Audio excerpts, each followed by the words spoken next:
Sasa kindenile tana nini mbauai Tunjumulu chesi fita kina sechinai Ambitambireni zani zavapua Sachi iye kati tukafa Mana nulutea Tekolola zamba mangala twila Oyine titambara fangazi na ikavao Alikutanu ne hipyunda Nefa iya veti tuli kila misifu mitimpa Kambavulanu waize tiampi Faza uvunu neti yapi Lasana tena romi sara ke kamena tema nanta Lambo fuwa waleta nuzu neti fia rahanare Kisisa anza tole tihana lino nawa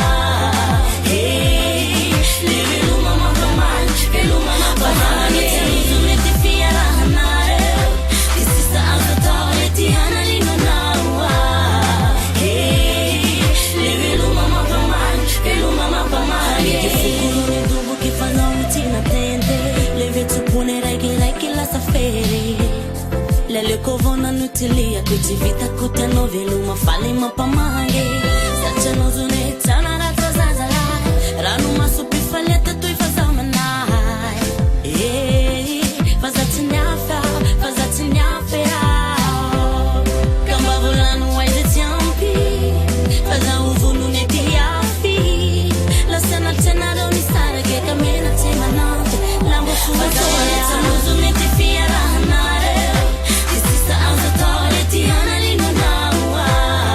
Hey, livi luma mapaman Keluma mapaman Waleta nuzu neti fia rahanare Kisisa anza tole tihana lino nawa Hey, livi luma mapaman Keluma mapaman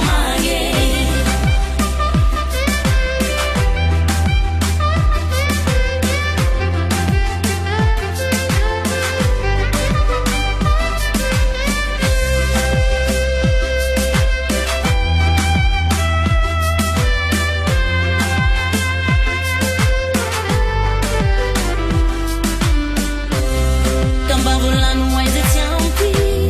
Faza uvunu neti yafi Lasana tena doni sara ke kamena tema nanta Lambo fuwa waleta nuzu neti fia rahanare Kisisa anza tole tihana lino nawa Hey, livi luma mapaman Keluma mapaman Waleta nuzu neti fia rahanare Kisisa anza tole tihana lino nawa Hey, livi luma mapaman Keluma mapaman Letia kuni ya unifati dana ko Asa za utimba umela ushansi Fantana nulu ya